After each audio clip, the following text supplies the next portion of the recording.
જિલ્લા જળસ્ત્રાવ વિકાસ એકમ ડાંગ આહવા WDC 2.0 કાચનઘાટ પ્રોજેક્ટમાં 80 લાખ રૂપિયાનો ભ્રષ્ટાચાર।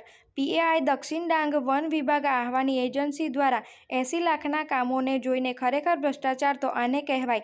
આ એજન્સીને ગોલ્ડ મેડલ આપવું જોઈએ। આહવા તાલુકામાં આવેલ જિલ્લા જળસ્ત્રાવ વિકાસ એકમ ડાંગ આહવા WDC 2.0 કાચનઘાટ પ્રોજેક્ટમાં આશરે 80 લાખ રૂપિયાના પ્રોજેક્ટના કામો PAI દક્ષિણ ડાંગ વન વિભાગ આહવાના નામની એજન્સીને આ પ્રોજેક્ટ કામો આપવામાં આવ્યા છે, જેમાં ગ્લપિંગ, ચેક વોલ જેવા નાના મોટા કામોનો સમાવેશ થયેલ છે, જેમાં આંબાડિયા, ચીચપાડા, ઝાખાના, ભાપખલ, રાનપાડા, ગલકુંડ, વાકી, વનાર ગામોનો સમાવેશ થાય છે। આ ગામોમાં જે કામો થયેલ છે, જે કામોમાં તમે આજ સુધી ન જોયું હોય એવો ભ્રષ્ટાચાર કરવામાં આવેલ છે, જેમાં કોતરની માટી અને પથ્થરની પાળ બાંધીને ઉપરથી પ્લાસ્ટર મારવામાં આવેલ છે।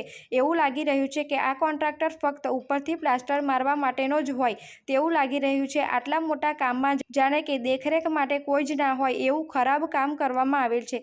જે જગ્યા પર આ કામો થયેલ અને હાલમાં જે પ્રગતિમાં છે તેની વહીવટી તંત્ર દ્વારા જો ચકાસણી કરવામાં આવે તો એમાંથી પથ્થર જ નીકળશે, જે ખરેખર સરકારના પૈસા બગાડવામાં આવ્યા છે। સ્થાનિકોનું કહેવું છે કે આ કામોથી ના પાણી વહેતું અટકશે, ના તો જમીનનું ધોવાણ અટકશે। આમાં કોઈનું ભલું થવાનું નથી, પરંતુ આ કોન્ટ્રાક્ટર પોતાની મનમાની કરીને આ કામો પૂર્ણ કરવા માટે ઉતાવળ કરી રહ્યા છે। તો શું આ ભ્રષ્ટાચાર કરવા માટે જ લાખોનો પ્રોજેક્ટ આ એજન્સીને આપવામાં આવ્યો હતો?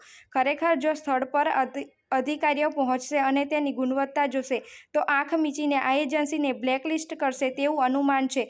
અને જો વહીવટી તંત્ર જો ટકાવારીમાં માનતા હોય તો આંખ મીચીને આ એજન્સીને બિલ પાસ કરીને આપી દેશે। પરંતુ એક જાગૃત નાગરિકે કહ્યું છે કે જો આ એજન્સી પર કાર્યવાહી ન કરવામાં આવે તો હું આ કામોની ગુણવત્તાની ચકાસણી કરવા માટે કોર્ટનો દરવાજો ખખડાવીશ તેવું જણાવ્યું હતું। Reporter Vinod Pawar, BN news Gujarati, Dang.